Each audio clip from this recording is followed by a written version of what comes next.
Jocul, în terapia logopedică, ajută copilul în a-și depăși unele bariere psihologice legate de bagajul sărac de cuvinte, de pronunția incorectă a unor sunete și îi oferă sprijin, îi dezvoltă creativitatea, încrederea în sine și oferă posibilități de exprimare liberă.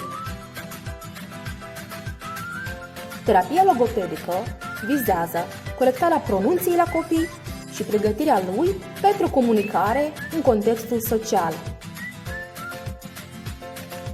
Jocul pe care vă propun astăzi se numește Ce faci dacă? Acest joc va încuraja copilul să se exprime corect, să răspundă la solicitările primite, să vorbească cu expresii și propoziții corecte.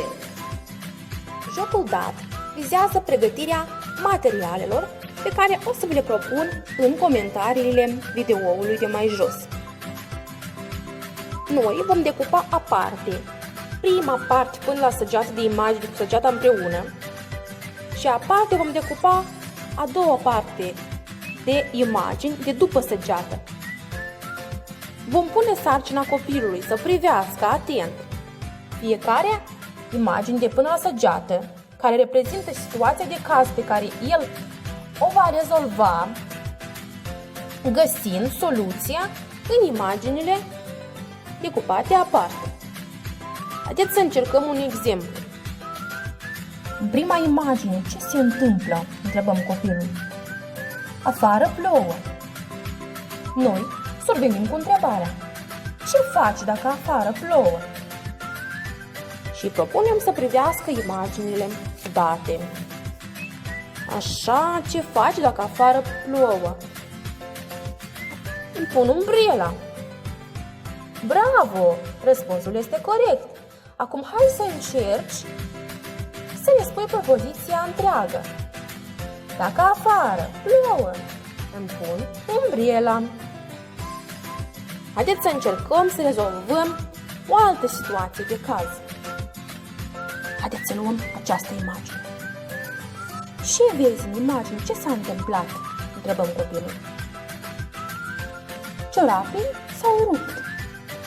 Și survenim cu întrebarea. Ce faci dacă ciorapii s-au rupt? Și iarăși el va privi imaginile decupate. Să vedem, nu ne peptănăm, nu ne spălăm. Deci, coasem ciorapii. E adevărat. Acum hai să spui propoziția întreagă. Dacă s-au rupt ciorapii, îi coasem cu ac și ață. Așa o să rezolvăm pe rând fiecare situație de caz. Deci, nu uităm, copiii iau întru totul exemplul dumneavoastră de comunicare și de aceasta nu uităm să ne exprimăm prin cuvinte și propoziții corecte, pentru că ei ciulesc urechea bine și ce vor auzi? Da, vor auzi cuvinte și propoziții frumoase.